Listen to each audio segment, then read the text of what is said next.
Bible فرشتوں کے بارے میں کیا کہتی ہے؟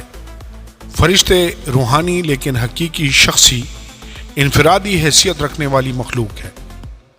حکمت، جذبات اور مرضی ان کی ذات کا حصہ ہیں، اور یہ بات اچھے فرشتوں اور برے فرشتوں یعنی بد ارواح دونوں کے حوالے سے درست ہے۔ فرشتگان عقل و حکمت کے مالک ہوتے ہیں۔ متی 8 باب 29 آیت، دوسرا کرنتھیوں 11 باب 3 آیت، پہلا پطرس پہلا باب 12 آیت۔ وہ اپنے جذبات کا اظہار کرتے ہیں۔ لوکا 2 باب 13 آیت، یعقوب 2 باب 19 آیت، مکاشفہ 12 باب 17 آیت، اور وہ اپنی مرضی کو بھی عمل میں لاتے ہیں۔ لوکا 8 باب 28 سے 31 آیات، دوسرا تھموتیس 2 باب 26 آیت، یہودا 6 آیت۔ فرشتے روحانی مخلوق ہیں۔ عبرانیوں 1 باب 14 آیت، اور مادی جسم نہیں رکھتے۔ اگرچہ ان کا کوئی بھی مادی جسم نہیں ہے، لیکن اس کے باوجود وہ حقیقی اور انفرادی شخصیت کے مالک ہوتے ہیں۔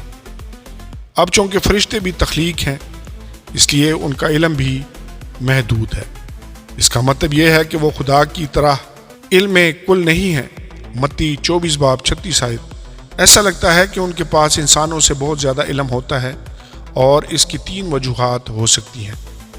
پہلی وجہ یہ کہ فرشتگان کو ایک ایسی مخلوق کے طور پر تخلیق کیا گیا ہے جو انسانوں سے برتر ہے، اس لیے ان میں تخلیقی اعتبار سے ہی زیادہ علم رکھا گیا ہے۔ دوسری وجہ یہ کہ فرشتگان انسانوں سے بڑھ کر خدا کے کلام اور اس دنیا کا گہرا مطالعہ کرتے ہیں، اور اس سے وہ اپنے علم میں اضافہ کرتے ہیں۔ یعقوب 2 باب 19 آیت، مکاشفہ 12 باب 12 آیت۔ تیسری وجہ یہ کہ فرشتے ہزاروں سالوں سے انسانوں کی سرگرمیاں دیکھ رہے ہیں، اور اس سے بھی وہ علم حاصل کرتے ہیں۔ انسانوں کی طرف فرشتوں کو ماضی کی باتوں کا مطالعہ کرنے کی ضرورت نہیں ہے، کیونکہ انہوں نے تو سارے ماضی کی تاریخ کا خود تجربہ اور مشاہدہ کیا ہے۔ لہٰذا وہ جانتے ہیں کہ کسی طرح مختلف ادوار اور صورتحال میں لوگوں نے مختلف چیزوں پر عمل کیا اور اس کا رد عمل کیا رہا۔ اس لیے وہ بہت بڑے پیمانہ پر بالکل درست اندازہ لگا سکتے ہیں کہ ایسی صورت میں ہم کیا کر سکتے ہیں یا کیا کریں گے۔ اگرچہ فرشتے اپنی مرضی کے مالک ہیں، لیکن دیگر ہر طرح کی مخلوقات کی طرح وہ خدا کی مرضی کے تابع ہیں۔ اچھے فرشتگان کو خدا کی طرف سے ایمانداروں کی مدد اور خدمت کے لیے بھیجا جاتا ہے۔ عبرانیوں 1 باب 14 آیت۔ بائبل جن سرگرمیوں کو فرشتوں سے منسوب کرتی ہے وہ کچھ یوں ہیں۔ وہ خدا کی حمد و ستائش کرتے ہیں۔ 148 زبور 1 سے 2 آیات۔ یسایہ 6 باب 3 آیت۔ وہ خدا کی پرستش کرتے ہیں۔ عبرانیوں 1 باب 6 آیت، مکاشفہ 5 باب 8 سے 13 آیات۔ وہ خدا کے کاموں کو دیکھ کر خوشی سے گاتے اور للکارتے ہیں۔ ایوب 38 باب 6 سے 7 آیات۔ وہ خدا کی خدمت کرتے ہیں۔ 103 زبور 20 آیت، مکاشفہ 22 باب 9 آیت۔ وہ خدا کے سامنے حاضر ہوتے ہیں۔ ایوب 1 باب 6 آیت، 2 باب 1 آیت۔ وہ خدا کی عدالت میں اعلی کار ہوتے ہیں۔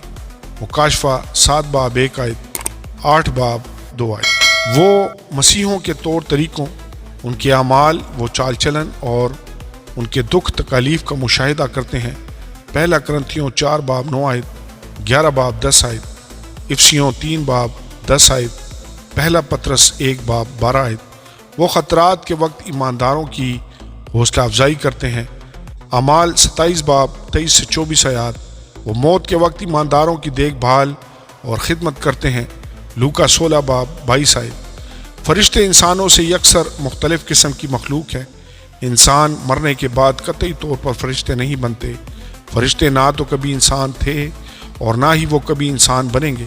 جس طرح خدا نے انسانوں کو ایک خاص مخلوق کے طور پر تخلیق کیا ہے، بالکل اسی طرح اس نے فرشتوں کو ایک خاص اور مختلف مخلوق کے طور پر تخلیق کیا ہے۔ بائبل کہیں پر بھی یہ بیان نہیں کرتی کہ فرشتے خدا کی صورت پر اس کی شبیہ کی مانند تخلیق کیے گئے تھے، جیسا کہ خدا نے انسانوں کو تخلیق کیا تھا۔ پیدائش 1:26 فرشتے روحانی مخلوق ہیں جو کسی حد تک جسمانی صورت اختیار کر سکتے ہیں۔ انسان بظاہر ایک جسمانی مخلوق ہے لیکن اس کی ذات کا ایک پہلو روحانی بھی ہے۔ سب سے اچھی بات جو ہم فرشتوں سے سیکھ سکتے ہیں وہ یہ ہے کہ وہ خدا کے احکام پر بغیر کسی سوال کے فوری طور پر عمل کرتے ہیں۔